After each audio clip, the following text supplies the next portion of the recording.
dia, pessoal. Meu nome é Marcelo Ferreira. Eu vou estar apresentando para vocês uma palestra referente ao conhecimento aí de arquitetura de segurança aplicado geralmente a instituições financeiras e banco como um todo. Essa arquitetura de segurança, de segurança digital, ela tem se tornado um padrão e referência em todas as instituições financeiras, bancos, que buscam utilizar a tecnologia para prover serviços digitais, explorando o que há de melhor na parte de experiência aos seus clientes, atrelado também a uma segurança mais robusta e com compliances também. Vou falar rapidamente um pouquinho sobre mim, quem que é o Marcelo. Eu sou especialista em Cybersecurity, API Manager e também Blockchain. Atuei aí no longo de uma carreira vasta aí, trabalhando em empresas de destaque, tanto na área de Cybersecurity como na parte de dados. Atualmente faço parte da ID Essentials como Data Protector Advisor. A ID Essentials é uma empresa também de renome, uma empresa forte na parte de Cybersecurity, que é uma empresa que foi escolhida pelos principais projetos de Digital Security Banking para estar implementando esse tipo de solução que nós vamos estar abordando hoje. Falando um pouquinho aí das nossas características, das características da ID Essentials, nós possuímos aí um background de produtos, de soluções voltadas especificamente à segurança, bem centrado na pessoa. E quando eu falo aí pessoa, nós estamos falando dos indivíduos que permeiam e interagem com todo o seu ecossistema de soluções. E isso é essencial para as soluções que nós temos, como, por exemplo, soluções financeiras, bancos e outras mais, que você tem exigência de segurança e compliance. Nós temos uma família de produtos aqui, eu destaco a família Alf, uma família voltada à orquestração de onboard, validação cadastral, orquestração de autenticação, autenticação forte, análise de risco, além de cofre de credenciais, governança de certificados e governança de consentimentos e integração com Cybersecurity. Todo esse pacote de soluções aqui, nós vamos estar entrando aí no seu aspecto de utilização e o porquê que nós destacamos essa família de soluções, esse ferramental voltado à segurança. Bem, durante essa apresentação eu vou estar demonstrando para vocês, trazendo para vocês uma arquitetura de referência. E o que seria essa arquitetura de referência? Essa arquitetura de referência nada mais é do que boas práticas já testadas e validadas nos mais diversos ambientes de tecnologia de instituições financeiras e setor bancário. Então, é uma arquitetura que nós podemos dizer aí que traz grandes casos práticos, de viabilidade, trazendo aí uma grande experiência tanto para a instituição que utiliza essa arquitetura, quanto para o seu cliente e para o seu parceiro de negócio. Aqui nós temos a arquitetura que vou estar conversando com vocês. Nós vamos entrar em detalhes em cada um dos setores dessa arquitetura. Como eu disse, é uma arquitetura bem madura. O desenho dessa arquitetura, vocês vão ter a oportunidade, inclusive, de visitar o nosso stand e retirar uma cópia impressa para vocês poderem consultarem, pesquisarem, até fazer as suas anotações também. Eu convido vocês durante todo o evento a estar visitando o nosso stand e estar retirando esse material. E durante a apresentação nós vamos descortinar cada um desses componentes. Nós vamos passar aqui desde a camada do Omnichannel, onde nós temos ali vários pontos de entradas, vários canais de entradas para dentro de sua solução.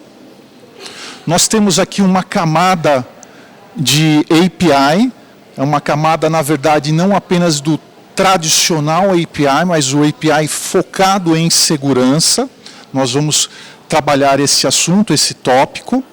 Temos também toda a parte de onboard dos novos usuários, e no caso aqui, num case de Open Banking, dos novos entrantes, os seus clientes que estão entrando para a sua plataforma. Nós temos toda a camada de autenticação e gestão dessa autenticação, gestão de riscos. Nós temos também a questão de proteção de dados, gerenciamento de acessos privilegiados, que é um ponto muito importante aí da sua arquitetura. Portal de desenvolvedores, que é aí uma inovação para que você possa embarcar novos parceiros que vão alavancar novas possibilidades para todo o seu ecossistema. Falamos também da parte de monitoração ativa e segurança das aplicações, entrando um pouco em DevSecOps. Bem, observando a primeira camada, nós temos a primeira camada, o primeiro ponto de entrada para dentro do nosso ecossistema. Esse ponto de entrada é a camada de segurança que nós chamamos de API, né?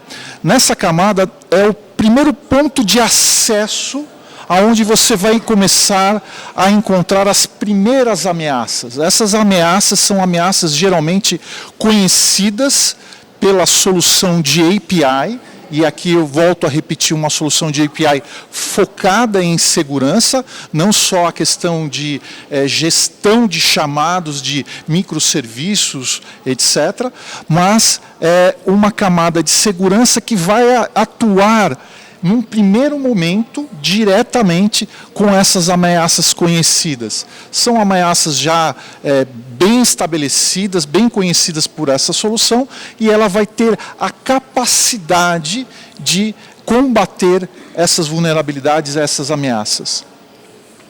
O segundo ponto importante aqui que nós temos nessa camada é o ponto de comportamento, ou seja, essa camada de API aqui também vai estar trabalhando com autenticação e autorização, então ela vai estar monitorando toda a parte de comportamento do entrante nesse primeiro ponto de acesso.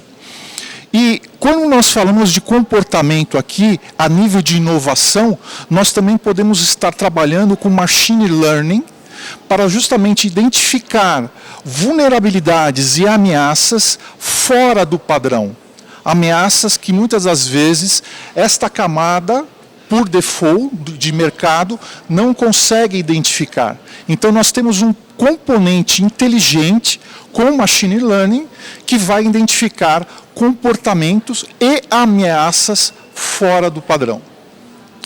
Por último, também nós temos um componente que vai trabalhar a questão de vazamento de informações. Como assim vazamento de informações?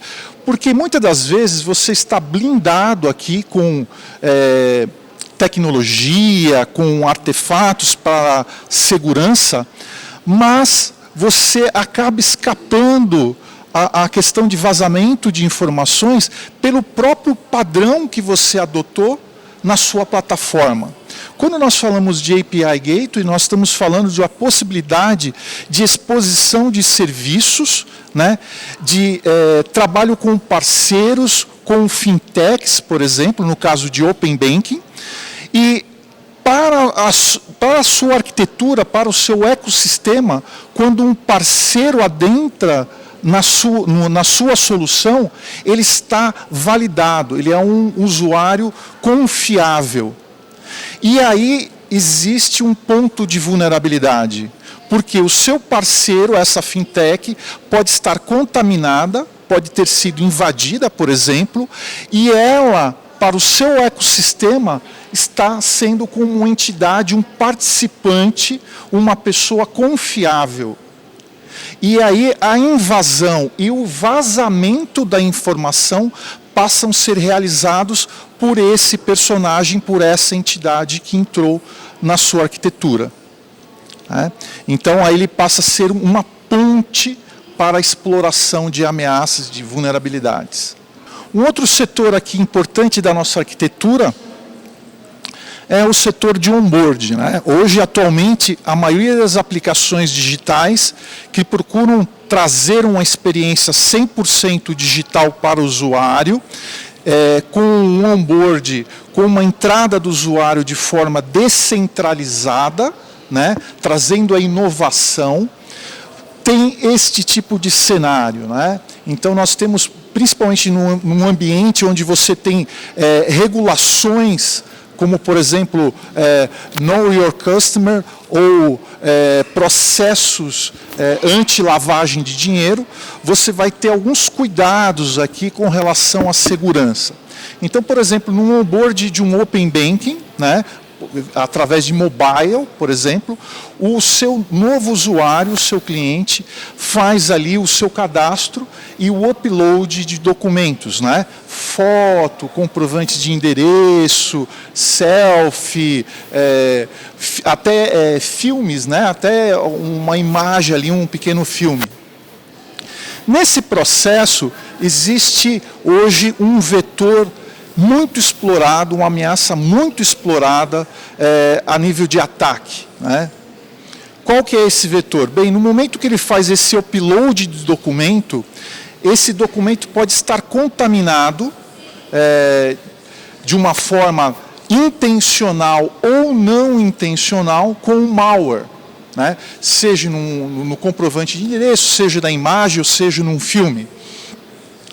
E esse documento, quando você faz o upload para dentro da sua plataforma, ele vai gerar ali uma vulnerabilidade, na verdade não uma vulnerabilidade, um ataque direto para dentro da sua plataforma.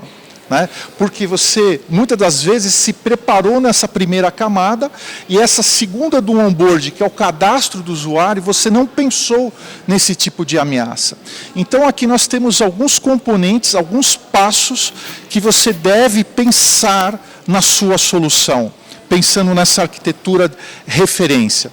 O primeiro passo, quando o documento é carregado para a sua plataforma, você deve ter um componente que vai avaliar se existe algum malware naquela informação, naquele documento que foi feito o upload. Então, nesse momento, se existir, ele deve ser isolado e eliminado da sua plataforma. Somente após isso daqui, você vai tratar aquele dado. Então, você vai fazer o desmonte daquela informação, vai indexar aquela informação, vai validar aquela informação para dentro da sua plataforma. E aqui, como um caso de uso, podemos ter a integração da sua solução com um birô de processamento, como, por exemplo, o Serpo, que já te disponibiliza um serviço para validar aqueles documentos, se são realmente reais ou se é uma fraude que está sendo realizada, que está sendo feito sobre a sua plataforma. Bem, feito essa análise de malware, feito a validação do documento desse seu usuário, desse seu cliente, passamos então para os processos mais tradicionais, que é a validação do dispositivo que esse usuário está utilizando, por exemplo, o mobile, utilizando uma validação por SMS. E um segundo passo, por exemplo, a validação do e-mail para ver se aquele e-mail realmente pertence à pessoa que está adentrando ao seu sistema, à sua solução. Após feito todas essas validações, passamos aqui para um passo que é a entrega do token para o usuário. Nesse ponto, é um ponto que nós sabemos muito bem no mercado, que existe uma vulnerabilidade. Qual a vulnerabilidade? Dependendo da solução, da sua solução, como foi desenvolvida, você pode estar entregando esse token de autenticação para o usuário muito cedo, antes que você valide todos esses processos aqui. Então é o que nós chamamos de entregar o token ao bandido, porque você não tem certeza e você ainda não tem confiança de quem está recebendo esse token, se realmente é quem é que diz ser, né? E se realmente aqueles dispositivos e meios de contato são reais. Então, primeiramente, você deve fazer estas validações para, por último, no onboard de sua plataforma, você entregar este token. Bem, um outro ponto aqui do contexto, principalmente agora, é a questão de LGPD, né? Quando você faz o onboard do usuário, você também vai ter que pegar o consentimento deste usuário, desse novo cliente, com relação à utilização dos seus dados dentro da plataforma, dentro do seu negócio. Então, se você tiver necessidade no seu negócio das características de aplicação de regulamentação da LGPD, a parte do token também pode ser adereçada como um último passo. Então, sempre a entrega do token vai ser o último passo do seu onboard do usuário.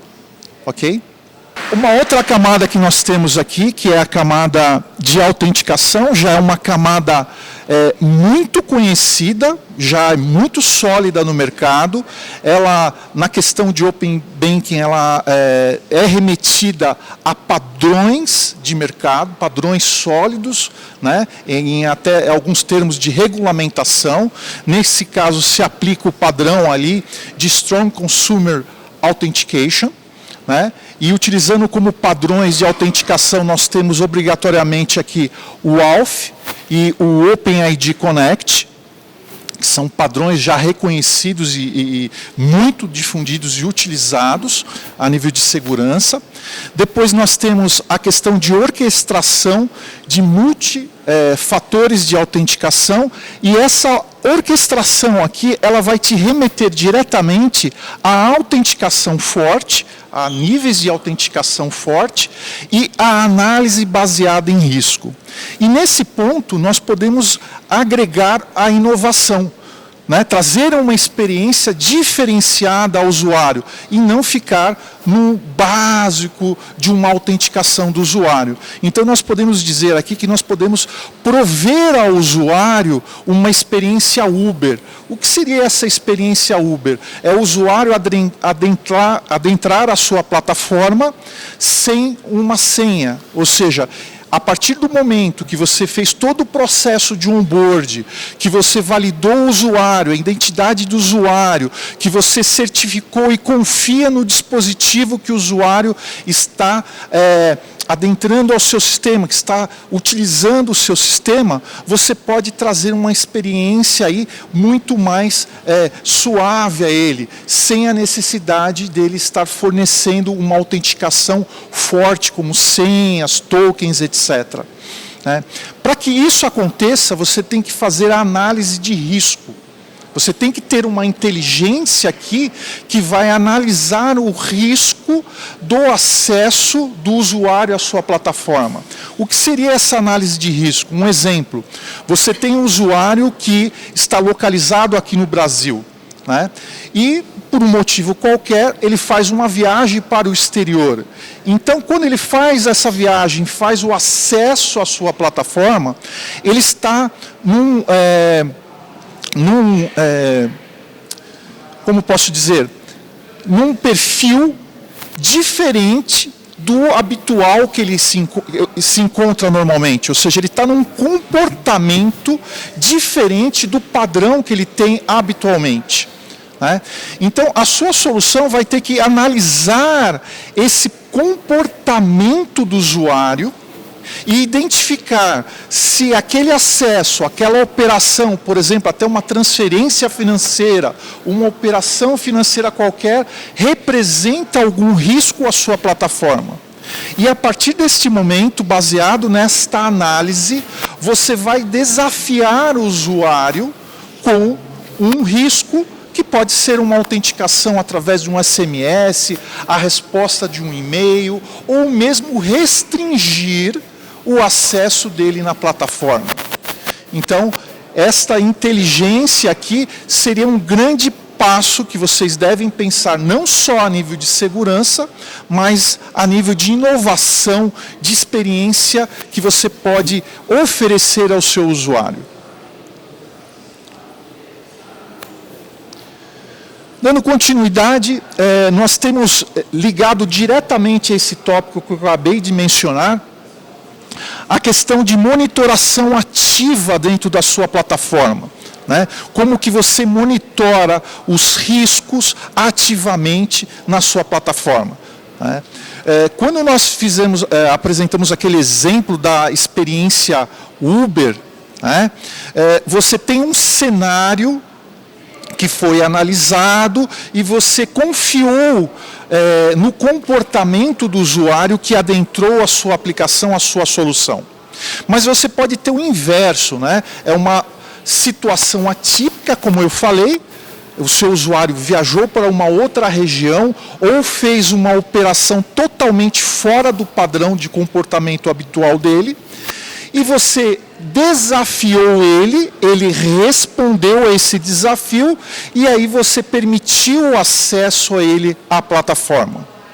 Mas mesmo assim, quando você fez esse permissionamento de acesso à plataforma ou de operação, você ainda continua com um possível ponto de risco para a sua solução. Né? Então, numa arquitetura padrão simples, você deixaria o usuário adentrar ou realizar o processo dele, ele passaria para dentro da solução e a sua ferramenta de monitoração ativa, o seu CIEM, não teria conhecimento nenhum daquele risco apontado anteriormente na sua gestão de autenticação do usuário. Aqui nesse caso, nós temos a comunicação, né, de forma ativa entre a sua plataforma de monitoramento e a sua autenticação de risco, ao seu monitoramento de risco. Então, naquele passo anterior, quando o usuário adentrou a sua plataforma, ou com um dispositivo novo, ou de uma região nova, você vai informar para a sua ferramenta de monitoramento que esse usuário, ok, foi autenticado, mas ele ainda representa um risco para a sua plataforma e por isso ele deve ser acompanhado durante todo o momento que ele estiver logado, estiver operando na sua plataforma. Porque pode surgir um novo risco e daí a sua ferramenta de monitoramento deve passar a bola novamente para a análise de risco, avaliar aquele risco e desafiar novamente o usuário ou mesmo preventivamente desconectar ele da solução. Ok? Então, isso daqui é um padrão, podemos dizer, que está ocorrendo dentro dessa arquitetura digital, ok? Que tanto bancos quanto fintechs devem estar buscando, tá? Essa comunicação entre a monitoração ativa e a sua análise de risco, sempre orquestrando o usuário, sempre acompanhando o usuário e analisando se existe um novo risco da operação dele dentro da sua plataforma. Aqui um outro ponto importante que você deve pensar na sua arquitetura é a gestão de acesso privilegiado. A gestão de acesso privilegiado, eu posso dizer que é um ponto fundamental para todas as aplicações e todo o vazamento de informações que você ouve e vê noticiado aí no mercado, né? Normalmente, tal empresa teve um vazamento de informação, etc., milhões de dados e clientes foram expostos. Isso tudo é resultado do quê? De uma vulnerabilidade, de uma exposição de colaboradores internos, prestadores de serviços para a sua empresa, ou até mesmo por uma operação não intencional ou mal intencionada dentro da sua própria empresa. Então, é muito importante que você tenha um gerenciamento de acesso privilegiado. E o que é isso?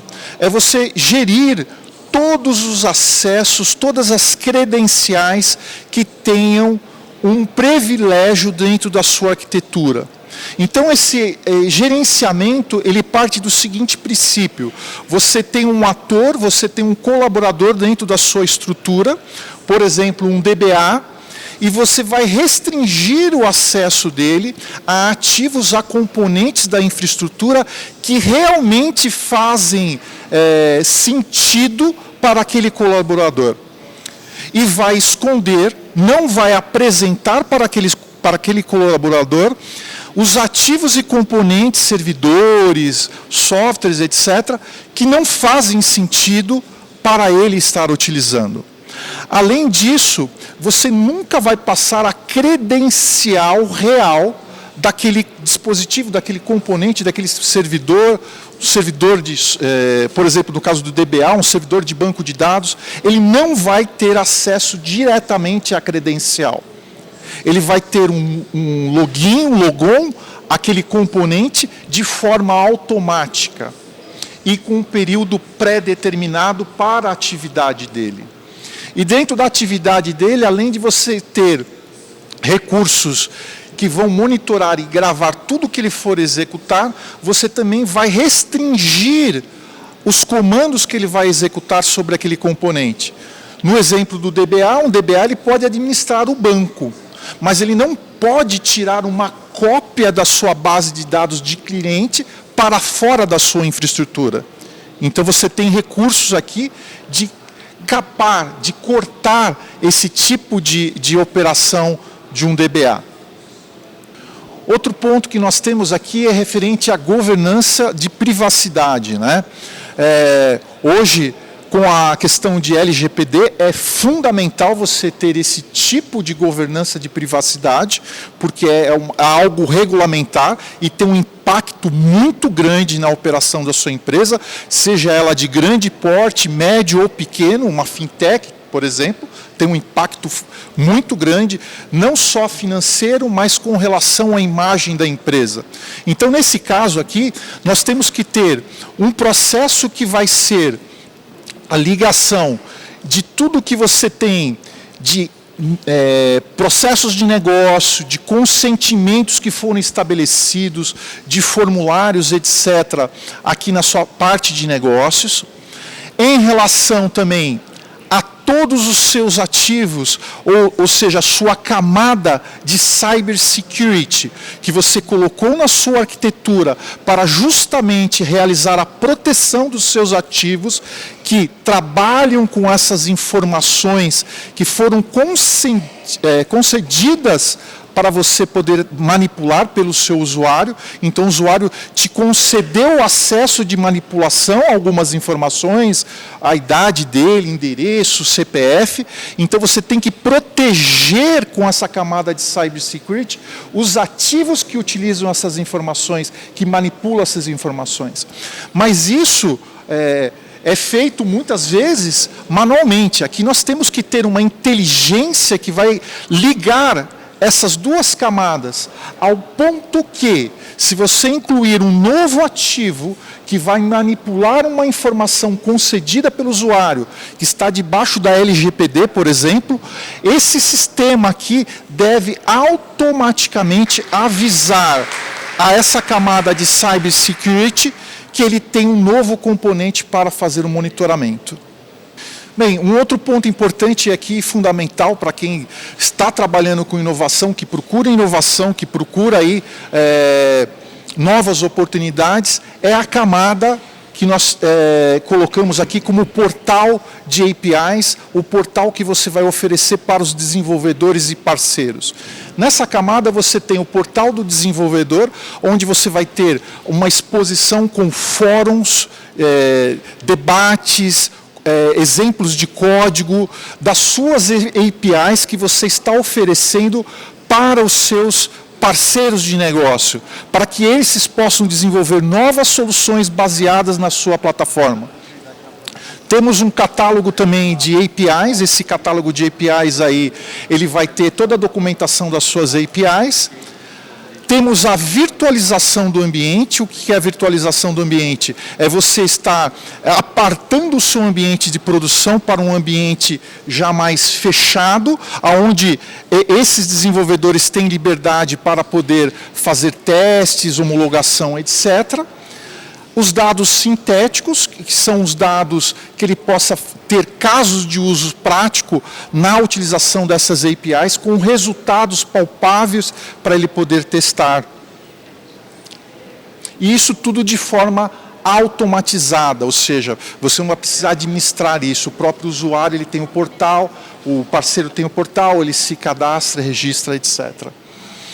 Aqui na camada de proteção de dados, nós temos tudo referente à proteção e privacidade de dados, onde nós temos uma camada aqui de anti-malware, criptografia, DLP e CASB, que é muito conhecido nessa parte de privacidade e proteção de dados.